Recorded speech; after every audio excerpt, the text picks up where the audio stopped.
Once upon a time, Gimmick looked like this. It was a long time ago. Today, it looks like this. Yeah, a brand new Gimmick has been launched and now it's available for Nintendo Switch.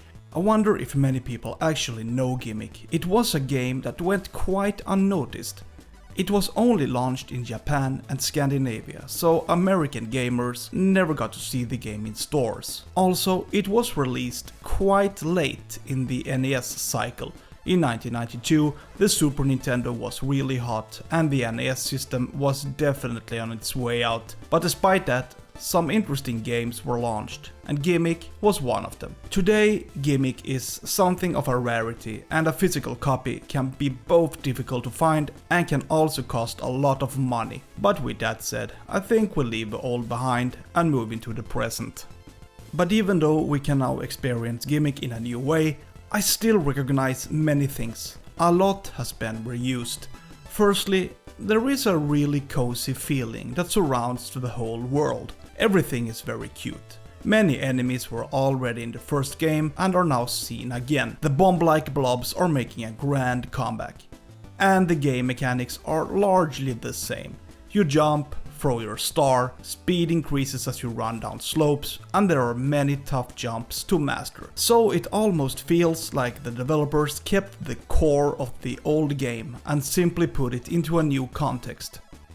Just like its predecessor, Gimmick 2 is a challenging platformer, but this time you can choose the difficulty level, normal or hard, or as it's called, Gimmick or assisted.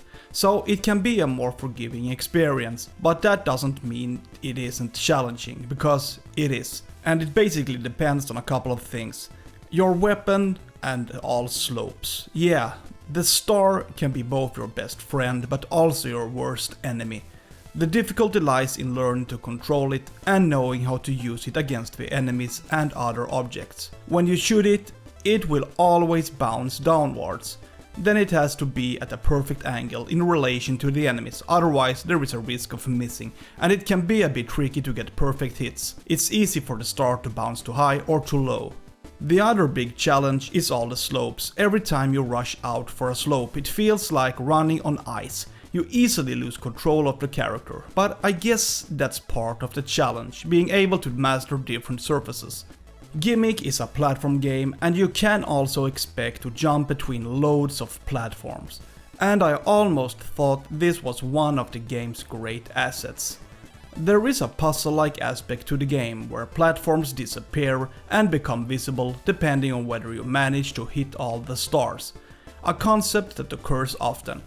And I also want to highlight the design of the game. There are plenty of checkpoints, so when faced with a difficulty, you can expect to die, restart and repeat without having to replay from the beginning. I actually like all the checkpoints. It contributes to a certain flow, which means that you are constantly facing a new challenge. There are also some surprises in the game. In the snow world, you're suddenly chased by a giant snowball, and here you have to fight a fish before you can ride it yourself.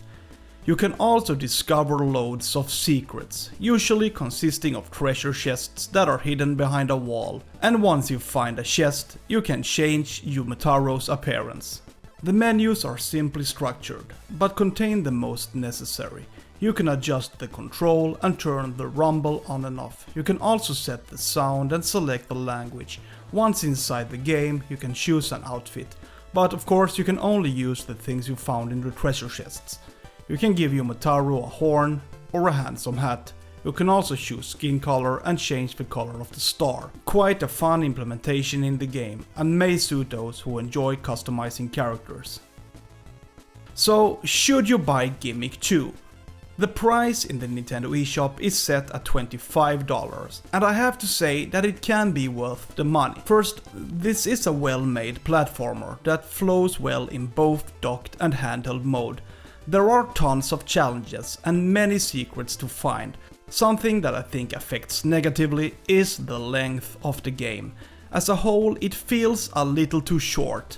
Sure, you can replay the game on different difficulty levels and you can try to find all the secrets, but there are only a limited number of levels, and here I would have liked to see the game last a little longer. You also get to fight a couple of bosses, and I didn't find them particularly challenging, but each boss had its own mechanics, so it felt varied. So if we're going to sum up what you get, a relatively short game with 2 difficulty levels, a smooth control where the challenge lies in mastering slopes and loads of challenging jumps. The star is your weapon and it may take some time to learn how to handle it. So overall, I think this is a fun platform game that offers a lot of challenges. And don't be fooled by the cute graphics. This game can be really hard to master. Feel free to subscribe to my channel and give the video a thumbs up. Have a good day. See ya!